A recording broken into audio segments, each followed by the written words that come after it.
പോലീസിനെ വെല്ലുവിളിച്ച് ഒളിവിൽ കഴിയുകയായിരുന്ന അർജുൻ ആയങ്കി ഒടുവിൽ പിടിയിലായി. കണ്ണൂരിലെ ഒരു വനിതാ അഭിഭാഷകയുടെ ഫ്ളാറ്റിൽ നിന്നുമാണ് ഇയാളെ പോലീസ് സാഹസികമായി കീഴടക്കിയത്. റിയൽ ഗുണ്ടകളെ നിലക്ക് നിർത്തുമെന്നും പോലീസിനെ വെല്ലുവിളിക്കാൻ ഒരു ഗുണ്ടയെയും അനുവദിക്കില്ലെന്നും ADGP P. വിജയൻ വ്യക്തമാക്കി. ഇനി എങ്ങോട്ടെന്നും ഈ മുഖം തന്നെ കാണണമെന്ന് ഉറപ്പാണ്. 100%. 100 വർഷം സുമംഗലിയായിരിക്കട്ടെ. 100 വർഷങ്ങളായ ബന്ധങ്ങൾ, 100% ഉറപ്പ്. ഭീമയുടെ സംശുദ്ധി. കഴിഞ്ഞ 3 ദിവസമായി പോലീസിനെ വെല്ലുവിളിച്ച് സംസ്ഥാന വ്യാപകമായി കറങ്ങി നടന്ന അർജുൻ ആയങ്കിയുടെ ഒളിവു ജീവിതത്തിന് ഒടുവിൽ കണ്ണൂരിൽ തിരശീല വീണു. വനിതാ അഭിഭാഷകയുടെ ഫ്ളാറ്റിലേക്ക് അർജുൻ എത്തിയ ഓട്ടോയുടെ ഡ്രൈവർ നൽകിയ നിർണായക വിവരമാണ് അറസ്റ്റിന് വഴിയൊരുക്കിയത്. പോലീസിനെ കണ്ട് ഓടി രക്ഷപ്പെടാൻ ശ്രമിച്ച പ്രതിയെ കണ്ണൂർ പോലീസ് ഓടിച്ചിട്ട് പിടികൂടുകയായിരുന്നു.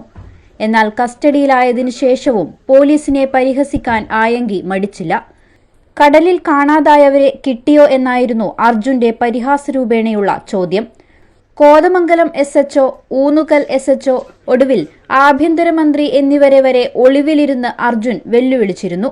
കോതമംഗലം SHOയെ ആക്രമിക്കുമെന്ന് ഭീഷണിപ്പെടുത്തിയ കേസിൽ ഹൈക്കോടതി ജാമ്യം തള്ളിയതോടെയാണ് പോലീസ് അന്വേഷണം ഊർജിതമാക്കിയത്.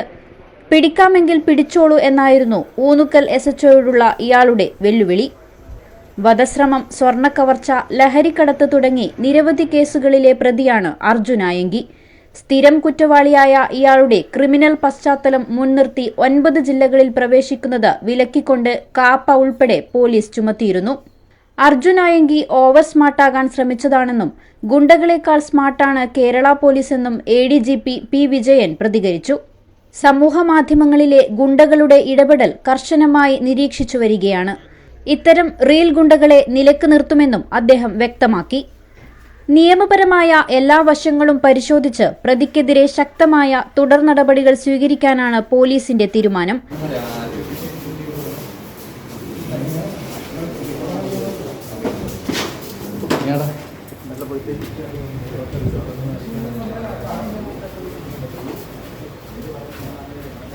ജനകീയ കൂട്ടായ്മയുടെയും പോലീസിന്റെ കൂട്ടായ പ്രവർത്തനത്തിന്റെയും വിജയമാണ് ഈ അറസ്റ്റെന്ന് കണ്ണൂർ പോലീസ് കമ്മീഷണർ വിജയ് ഭാരത് റെഡ്ഡിയും കൂട്ടിച്ചേർത്തു.